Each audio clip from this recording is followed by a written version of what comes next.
Welcome to the Kudoboard Tribune, where we discuss how to turn disengaged teams into engaged teams, lonely individuals into connected peer networks, and how to transform missed opportunities into intentional cultures of recognition. Because what kind of work do you do when you feel appreciated? Up first, the Great Detachment. Welcome, everyone. Before we get into the conversation material for today, can you introduce us to you and your background as far as career goes? Sure. Thanks for having me, Galena. Hi, everyone. I'm Hope Morley. I'm Chief of Staff at Kudoboard. And in an employee engagement software company, I own a lot of employee engagement and culture around for our internal teams. Prior to being here, I've run operations in software consultancy firms and some marketing agencies. So I have a lot of experience with running cultural events and making sure that operations and people operations run smoothly. Great. Well, let's just dive right into the bulk of what we're going to talk about today. In the end of 2024, Gallup released some communications around the Great Detachment. And I'd love to hear your thoughts on how you would describe what this is and how it shows up in the day-to-day for employees. Yeah, so the Great Detachment is folks feeling disengaged from work. They're often feeling unconnected to their organization. It typically means how Gallup is defining it, that they're looking for other opportunities or exploring other opportunities outside of their current job, and generally just feeling disconnected from work and feeling detached from their current workplace. To some degree, when I think of detachment, boundaries, that word and kind of phenomenon comes up for me. So what is, would you say, the difference between boundaries and then detachment? How do those two go together or not? Yeah, so I think of boundaries and detachment as being different things, because I think that someone can be very engaged at work and very attached to their workplace, but also have healthy boundaries. And I don't think that people drawing boundaries around their personal life and their work life is a sign of detachment necessarily. In fact, I think it can be a sign of a healthy relationship to work. And what I see of the difference there is that detachment is what you're doing from 9 to 5.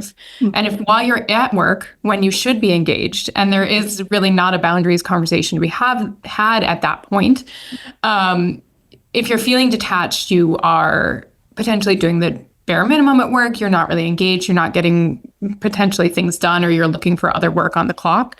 Versus drawing boundaries is about, you could be very engaged at work and you could be really contributing and doing a great job, but you have a rule that you log off at 5 because that's when you pick up your kids from school and you really want to be on with them until bedtime. And so I don't want people to hear about detachment and take that too far and think that someone who's logging off right at 5 because they have a life outside of work is somehow signaling detachment. I don't think that we want to be encouraging that those signals to get crossed. If someone specifically is feeling detached, what effect does that have on the broader team? When you have someone who's detached on your team, they may be, not only are they not potentially getting their work done or only getting the bare minimum done, which can be a problem in and of itself, they may be more likely to not be attending kind of cultural events, not attending team building things. So they're detaching themselves from those social relationships, which are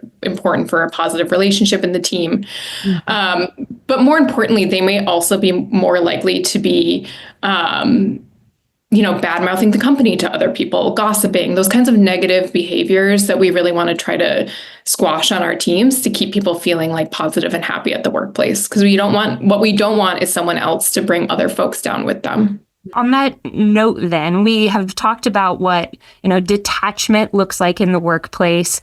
But then on the other side of that coin, there's engagement and really engaged employees.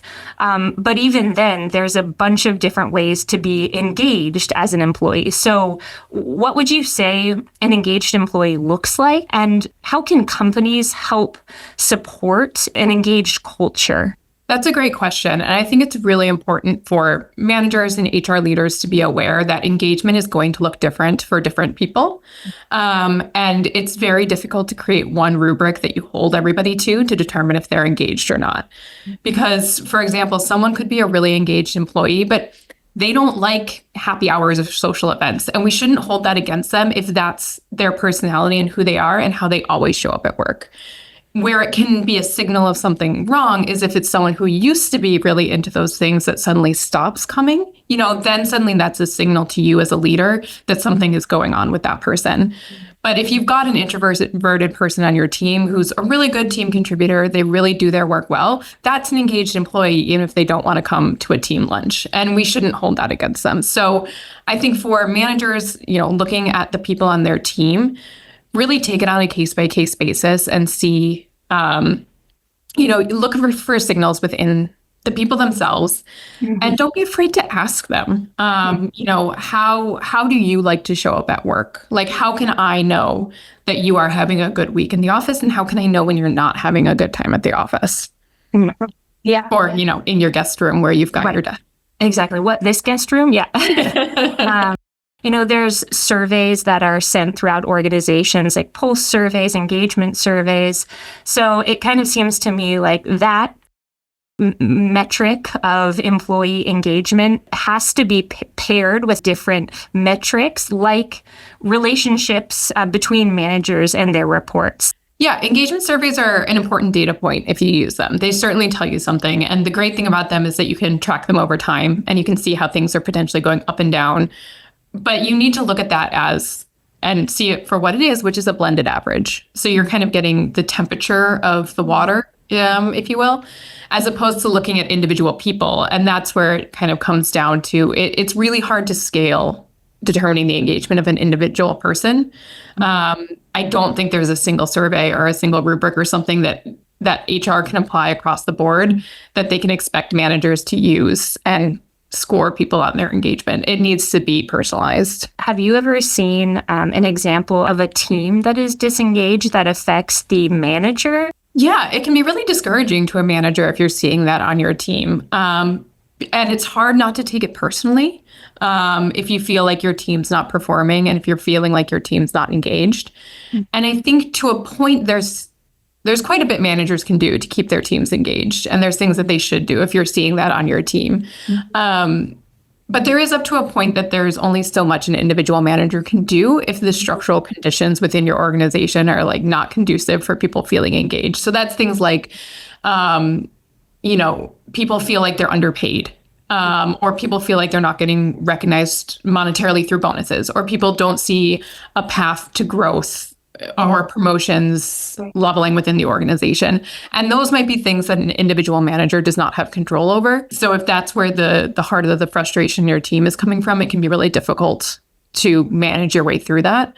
But there are things that you can do on a team level, like making sure they know that they're appreciated through like the work that you're doing, finding ways that you can bring the team together outside of those things. And then also advocating up and bringing those people's, complaints and problems up the ladder in the organization to make people know who are in leadership that this problem is happening. This is affecting the team, and here's how. And it's going to have problems down the line on retention and employee satisfaction. I think another piece of this puzzle is obviously burnout. And I want to understand more of your thoughts around, are employees solely responsible for preventing burnout for themselves? Is the company responsible for preventing burnout? Both? How do they work together? It's absolutely both. I think in most cases, companies need to be aware that if they're setting up certain structures and expectations, they might be setting up their people for burnout. Like companies and organizations need to be aware that, if you're expecting people to work 60-hour weeks, if you've, reduced headcount and then are asking people to take on more work than they were doing before, in addition to the duties they had before, things like that, you are potentially setting up your workforce for burnout. And organizations absolutely need to look inward and see that in themselves and, be aware that that's happening. I do think it's possible for some people on an individual level to burn themselves out. There are people who are just highly motivated and don't set good boundaries for themselves, to kind of come back to that boundaries conversation. And if they're in an environment, especially for many of us who are if you're in a global workforce, or even if you're just across the United States and people are working in different time zones, you want to be around and responsive to people, but then you end up working outside of your working hours. And if the person doesn't set those boundaries, or if the organization doesn't set those boundaries for people, they can really end up burning out. Do you have any recommendations just through your experience on how people can start to suss apart, what I am able to do and what I am able to care about, but then also how I'm able to peel myself away from that so I can still do this over a prolonged period of time? Learn to say no. That's what I would say to those people. Yeah. You have to learn to say no, and that it makes you a better teammate. It makes you a better employee if you are saying no to things that you cannot handle. And if you're if you're taking on things that you cannot handle, you're not only hurting yourself, but you're hurting the team. So say no. Wow. Trying not to respond to that right away, because I think that's a really big takeaway. What roles do appreciation, connection, and overall team rapport have to do with all of these topics? Detachment, burnout, engagement. Yeah, it's hard to be detached from people that you like and you want to spend time with and that you enjoy spending time with. And I think it sounds really simple, but it's harder than it sounds to build that up and to get to that point. But if you can foster those relationships and make people feel like they're surrounded by people who care about them, it's much harder for them to detach. So as HR leaders and as managers, we can look at their organization and say, how can we build structures and how can we put things in place that allow these relationships to flourish? And I think appreciation can be a big part of that, because it really helps people see that they are valued at the organization, that their contributions are seen and appreciated by the people around them, both by their peers on their team, but also by management. And that helps people understand the value of their work, and it gives people that kind of intrinsic motivation to show up every day. We were discussing the negative effect that detachment can have on teams and peers within the workplace. And it really does seem like the opposite in this case, this kind of chain effect of if someone feels appreciated, they're more likely to show up for others as well. Are there any last recommendations or thoughts or anything that you kind of want to wrap this discussion up with, Hope? I think there's two things that we've been talking about throughout this conversation that I want to pull forward and make sure that people take away. I think when you're thinking about detachment and engagement in your organization, there's two things that you need to think about.